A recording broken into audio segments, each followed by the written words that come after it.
The paranormal has always fascinated me. The existence of spirits and phenomena that we cannot explain. The unknown has always been interesting. But this type of thing is not always what makes me lose sleep. It is the terrifying phenomena of everyday life that have brought out the most fears within me. In this somewhat different video, I plan to tell you stories that are not necessarily about ghosts, but that is still frightening. Nowadays, everyone assures that traveling by plane is the safest and most reliable way to go somewhere, even safer than traveling by boat or in your own vehicle. However, I don't know anyone who doesn't feel a little scared when taking off. It is natural for you to feel fear when you are practically flying in a shell no wider than 50 centimeters and thousands of feet high in the sky. The good news is that almost nothing can happen in the air. If an engine fails, the plane can land normally, and there can be strong turbulence, but no plane has ever fallen due to this. In short, almost nothing can happen to you. However, the history of aviation has been colored by traffic events, and some of them are so strange and disturbing that they border on the impossible. Here we will not talk about the case of Malaysian Airlines, or planes that need to make emergency landings. The things you are about to see here are not even imaginable in science fiction. Incredible events that border on mystery and the paranormal. Things that will surely surprise you. Today we present real unnerving events that occurred in mid-flight. Number 5.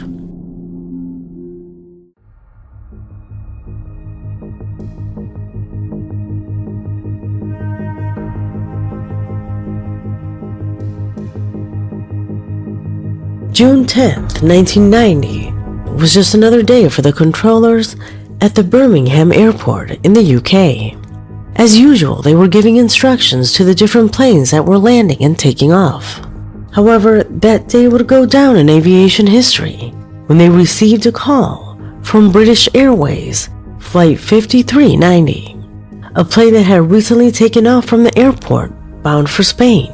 What they heard on the other end of the line left them completely petrified. Everyone looked at each other and proceeded with the emergency protocol while trying to clarify what had happened. The control tower asked the co-pilot to explain the situation while they were flying back. The plane was carrying 81 passengers and was at an altitude of more than 16,000 feet. It had only been 15 minutes after taking off when the left windshield of the cabin, this is right in front of the captain, unexpectedly detached from the fuselage, causing a decompression so intense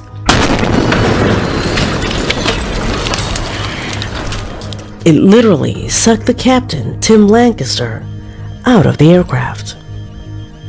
Within fractions of a second, half of the man's body was outside of the plane, getting stuck in the aircraft's controls, which saved him from obvious death.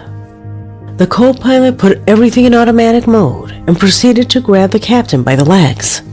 He yelled for help to the crew so he could turn and land the plane. After the astonishment of such a daunting scene, one of the crew members entered and took the place of the co-pilot, holding on to the captain with all of his strength. The images you now see on the screen is a recreation of the event exactly as the crew remembered it. The co-pilot returned to his seat and decided to make an emergency descent as quickly as possible to reach an altitude that would offer enough oxygen not only to the pilot, but also to all the passengers who, terrified, already thought of the worst scenario. It took 15 more minutes for the plane to land. During all that time, the captain was hanging out of the window, being hit by the strong winds which caused his legs to be hurt by the fuselage due to the pressure. Both the co-captain and the crew assumed that the captain had already died, since the body was whipping against the plane at all times. The speed prevented oxygen. The plane was traveling so fast that the strong winds even ripped the skin of the person who held the captain's legs. Finally, 35 minutes after taking off, the plane managed to land. Everyone mourned the probable death of the captain until the paramedics arrived and informed everyone that miraculously, Lancaster had survived.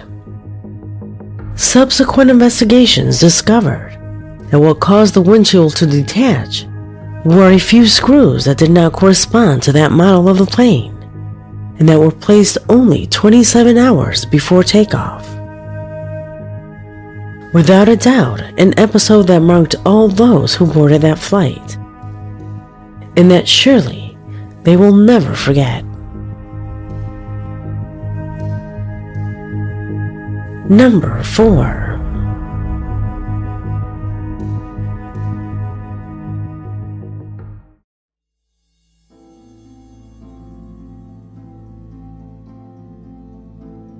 If I mention the word gremlin, the first thing that would come to mind are the popular little creatures that were in American movies that were a hit in the 80s. But for the Anglo-Saxon world, these mischievous beings are part of their mythology. Beings that for the British Royal Air Force, they are much more than a simple myth. You see, something very strange started happening during the First World War. It was repeated a couple of times that British pilots of the Royal Air Force saw small creatures in the cockpits or on the wings of their planes. Some describe these beings as benevolent and even helpful, offering guidance to help pilots avoid crashes. At that time, the legends of the gremlins were popular, so these people immediately thought that it was about these creatures. Some had wholesome and useful encounters, while others had destructive and dangerous encounters, drinking fuel, biting through wires, and making holes on the wings of the plane. One of the most popular stories is of a pilot who miraculously survived after landing his aircraft. He assured that his accident was due to small creatures causing damage to the fuselage of the plane, to the point of causing it to fail, mainly due to altering the engines and flight controls. Another pilot who experienced something similar wrote the following.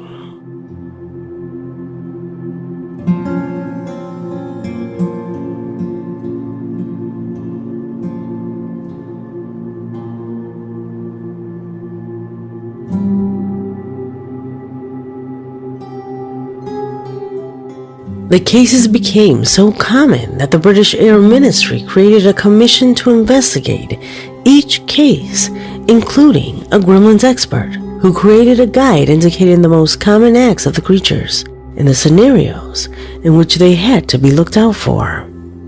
What do you think? Could they have been delusions or hallucinations? If so, how was it that it happened to so many pilots? What could these creatures have been? Number 3. Mysteries have always captured people's curiosity, whether they are paranormal events, supernatural powers, or unexplained events. And among all of them, those that occur on a plane undoubtedly stand out above the others due to the fact that they occur in mid-flight. And a clear example of that lies in the shocking story of Flight 513. On the morning of September 4th, 1954, Santiago Airlines Commercial Flight 513 left an airport in West Germany. However, days passed and the plane never reached its destination. It had disappeared somewhere in the Atlantic Ocean without a trace. The authorities assumed that the plane had fallen into the sea and the remains submerged in the ocean. As a result of this disappearance, Santiago Airlines closed its doors to the public in 1956, and nothing else was ever known about the flight or the 92 people on board. Nobody imagined that 35 years later, the case would have shocking news. On October 12, 1989, in Porto Alegre, Brazil, the control tower noticed the arrival of a strange aircraft. On the screen it said it was Flight 513, but despite all attempts to communicate with them, the plane did not respond. The employees of the Porto Alegre airport were surprised by the landing of the plane that was supposed to be lost, and that did not respond to radio signals. so they went to check the interior of the aircraft. What they saw left them extremely shocked. Inside, they did not find anyone alive. All of the occupants had been dead for years, decomposed.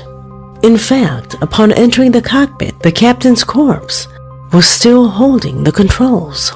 Could it be assumed that the lifeless body landed the plane? A shocking story, but it sounds like a creepypasta to me. However, to this day, there is no information regarding its veracity. This case has many similarities with another case that does have reports that can authenticate it. To put you in context, on July 2nd, 1955, Pan Am Flight 914 took off from New York City to Miami, Florida, a relatively short journey that should have been flown without major inconveniences.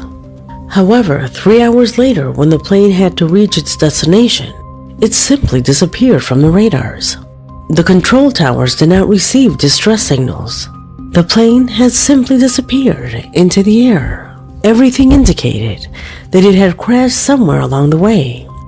However, the search team could not find the remains. Not one piece of the plane was found.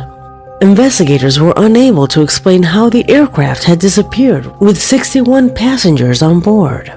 The case was never resolved, and the official statement said the plane crashed but could not be rescued. A mystery that would unbelievably be brought up 37 years later. On September 9th, 1992, the air traffic controller at the Caracas airport in Venezuela saw a plane appear on the radar out of nowhere, as if it had been hiding and suddenly decided to appear. He checked the readings several times, thinking that it was a mistake, but everything was correct. It took about 10 minutes for everyone in the tower to see the plane with their own eyes. As the plane got closer, they realized that it was very old, a McDonnell Douglas DS-4 plane, still with propellers instead of modern turbines. But the strangest thing happened when the pilot of the aircraft contacted the control tower and asked in English, "Where are we?" The controller replied that they were approaching the Caracas airport and asked, "Where are you headed?"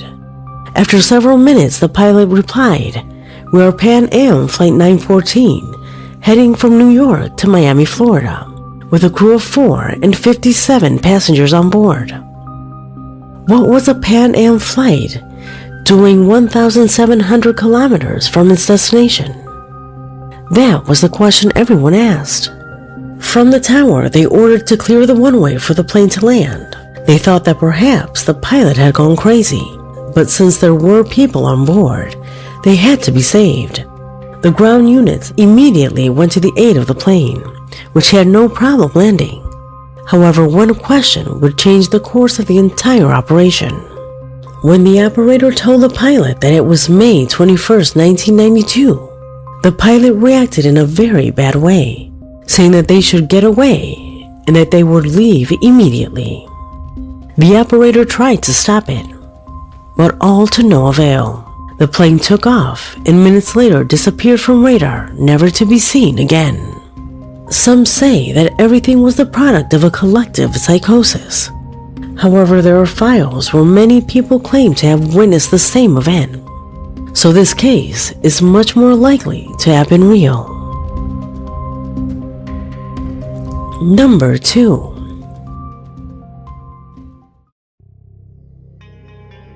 As we already realized from the stories of the previous posts, there are situations in which reality is stranger than fiction.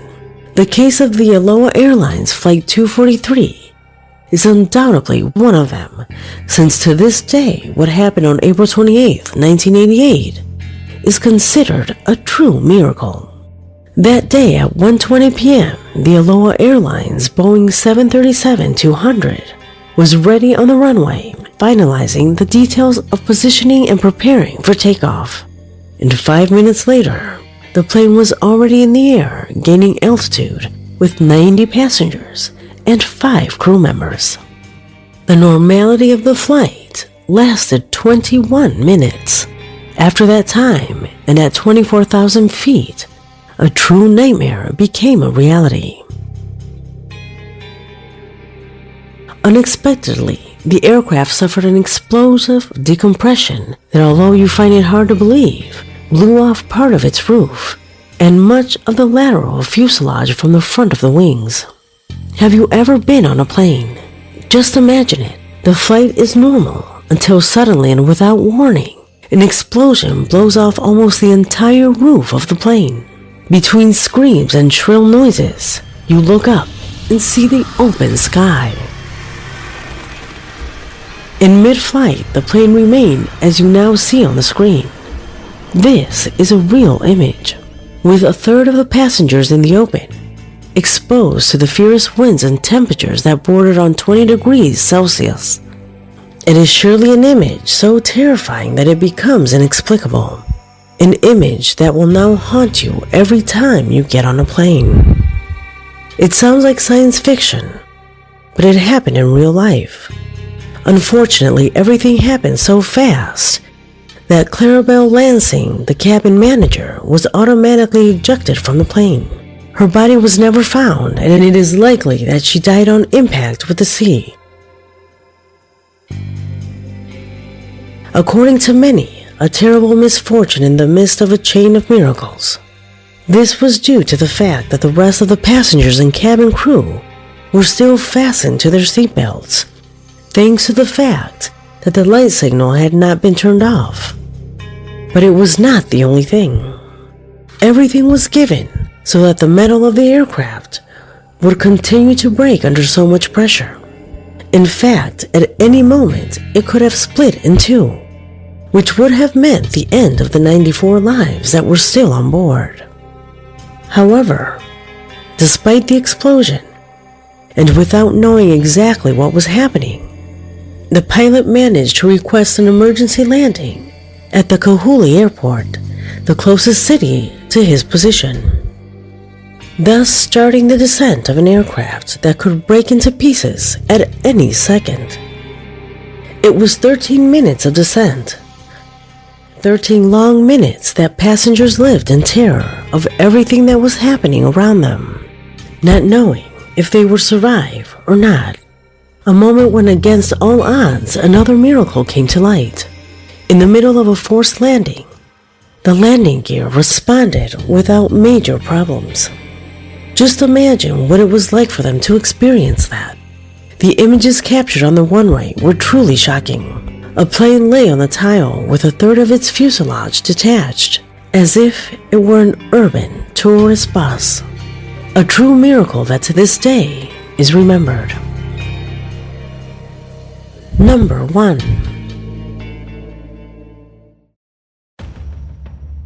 And we finish this video with which for many is one of the greatest unsolved mysteries in American history. I am referring specifically to the case D.B. Cooper, a man who on November 24th, 1971, hijacked a Northwest Orient Airlines Boeing 727 mid-flight. On the morning of that day, Cooper approached the counter of Northwestern Orient Airlines in Oregon, dressed in a suit and carrying a briefcase in hand. He paid cash for a seat on Flight 305 to Seattle, where he ordered a glass of bourbon and sat down to wait for takeoff, without attracting the attention of the rest of the passengers. The plane took off without problems, but in full flight, once the stewardess brought Cooper the drink, he handed a note to her, who reading it said that he had a bomb in his briefcase. When she looked at Cooper, terrified, he opened the briefcase, and there was the bomb. He asked the stewardess to notify the captain and pass him a second note. In this, Cooper asked for 4 parachutes and $200,000 in $20 bills, in exchange for not making the plane explode into 1,000 pieces.